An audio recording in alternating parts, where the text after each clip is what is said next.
Hey guys, my name's Peter and welcome to my channel. This is going to be the first video I upload here, and I figured what better way to start it than giving you guys my first impressions on my 2023 Sonic Gray Civic Type R. I figured we'd start at the back here, as this is probably my favorite part of the car. As you can see, they've really rounded out the rear end and molded the fenders to give the body a nice wide stance. As you can see, they kept the 3 exhaust tips just like the last generation. I'm probably going to be changing that out as soon as the aftermarket catches up with this car and we start seeing some exhaust come out. As you can see, for the spoiler, they did decide to keep one, but I think this one looks a lot better. It's a little more subtle, but it's still, you know, I'm not really too sure about how I feel about it. We might ditch the wing, but it does kind of give the overall characteristic of the car and kind of what makes it stand out from the rest of them. But we'll see as this build progresses.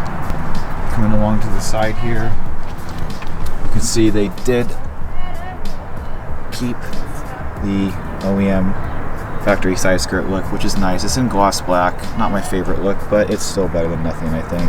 Onto the vents here.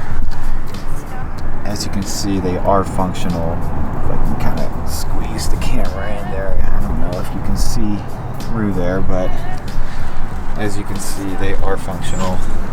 As you can see, we have 19-inch wheels, which is a upgrade from last year's, or I guess the previous generation's 20-inch wheels, which everyone thought was a little too big.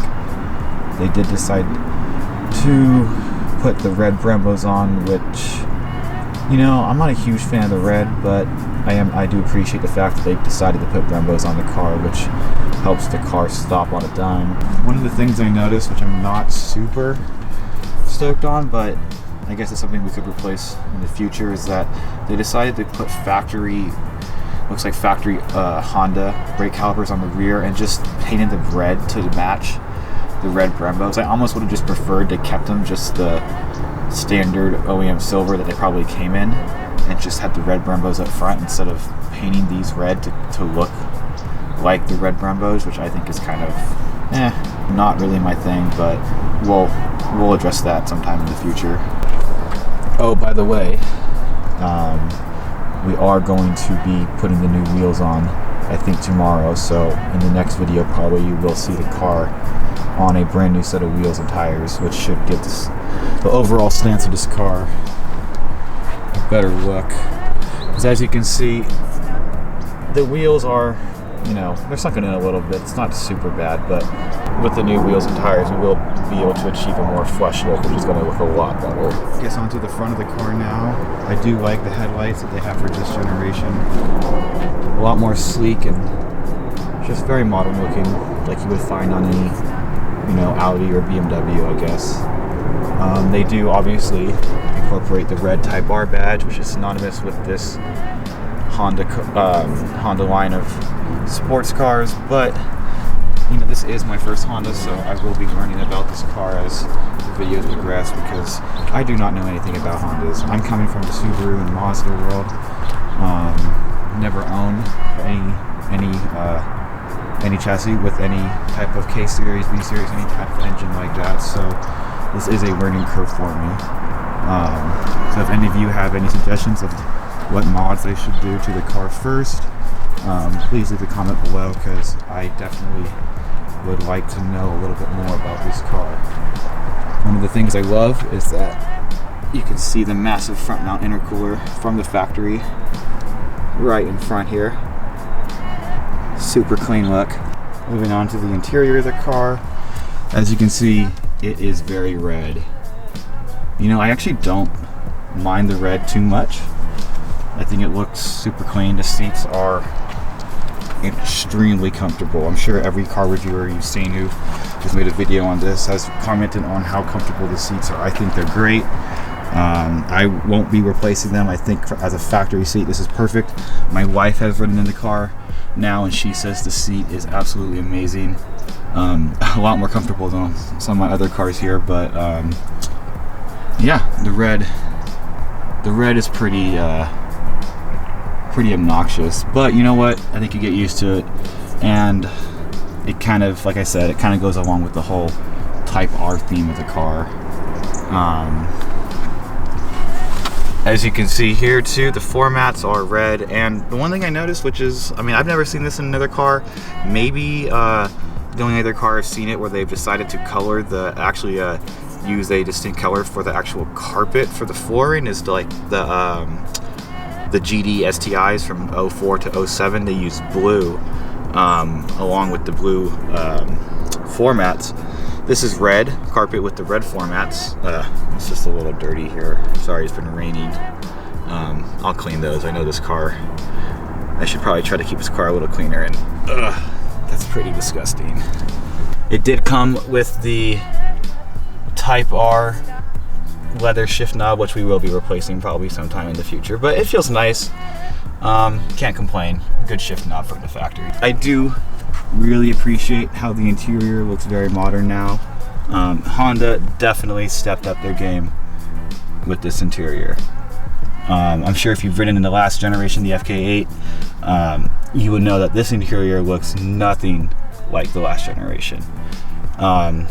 We do have a electronic parking brake, which, you know, I'm not a huge fan of. I prefer to have a manual one, but this being a front wheel drive car and all, I guess it's not too important to be able to rip it and lock the rear wheels up. It's just how the car's designed, and it works. It definitely holds the car in place when you park or when you're on a hill, so definitely can't complain about that. The steering wheel is great. I do love the design of the steering wheel. It feels good in the hand. It's just good size. The steering wheel controls are good. They're decent. You know, it's a Honda, so you're not going to get anything special, but the steering wheel is really nice, good shape. It's a good seating position. That's one of the things I really have to praise the car on, is that the seating position and the whole driver focused and just overall feel of the car is amazing. Moving on to the back seat. One thing I didn't know, which I'm sure all the FK8 owners and all the Type R owners already knew this, but I didn't know that the Type R didn't have a middle seat. So it is technically only a 4-seater car, which, you know, I don't really have a lot of people riding in the cars with me that often anyway, so it's not a huge deal, but I did not know that, and now I do. I do appreciate and I do love the red seat belts they put in the back. The one thing about my SCI, which I hate, is that they have the red seat belts in the back like this, but the middle seat belt in my SCI is black, which kind of just throws off the whole look of the car. It's like, why wouldn't you just make all 3 seat belts red? I don't get it. But the back seat's roomy. Honestly, I haven't sitting back here, but from the looks of it, it looks like any adult 6 feet or taller would have no problem sitting back here comfortably on a long ride.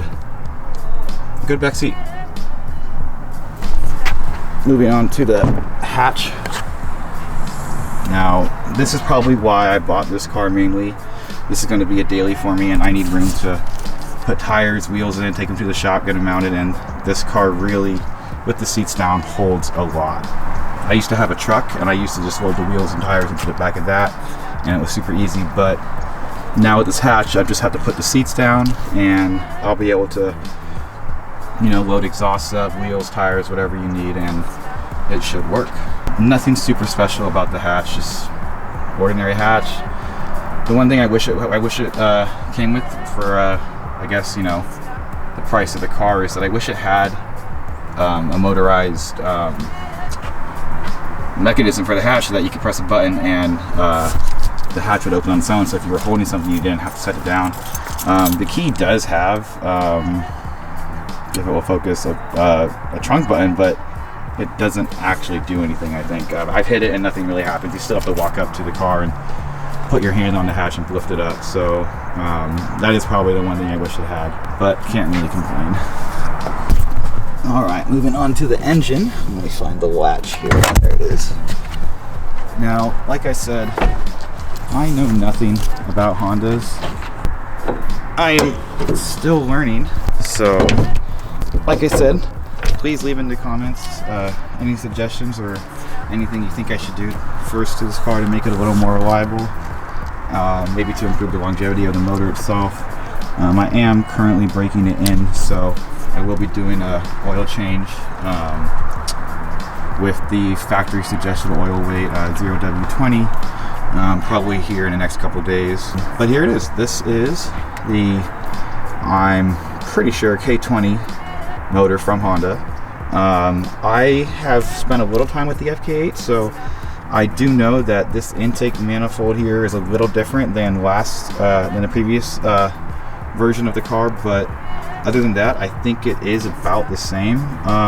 I've heard through the grapevine that there were improvements to the turbo, the transmission linkage, and I'm not entirely sure what else, but I know Honda pretty much went through the entire car and engine, and you know, I think they said they improved everything by about 10 to 15%, so nothing huge, but they were able to improve things slightly to make the car just feel a little bit more responsive, give it a little bit more horsepower, and just improve the whole driving dynamic of the car. But as you can see, this is the K20. I am going to be learning about this engine here over the next year or so. Possibly bigger turbo, we'll see. This is going to be a daily, so I am trying to, you know, keep this on the reliable side. And you know, I do live in California here, so we have all the emission legalities of the things that we have to try and, you know, work our way around. But yeah, I find that this engine is very responsive, good torque, good adequate amount of horsepower for a daily. Obviously, we probably will upgrade that and get a few more ponies out of it, but for now this works. So this is the new 2023 Honda Civic Type R in Sonic Gray Pearl. Please give this video a like and subscribe to the channel. We are going to be doing a lot to this car. I've already got parts in the house and more parts on the way, so there will be more videos here soon on what we will be doing. Like I said, we will be putting new wheels on, I think, tomorrow, so stay tuned for that video. The car is going to look amazing after we get the new wheels on. So thanks again, guys. Like I said, this is the first video of the new channel, and there will be more content than just the new Civic Type R, but we will get into that as the videos progress. So thank you. Please give this comment a like and subscribe, and I will see you guys later.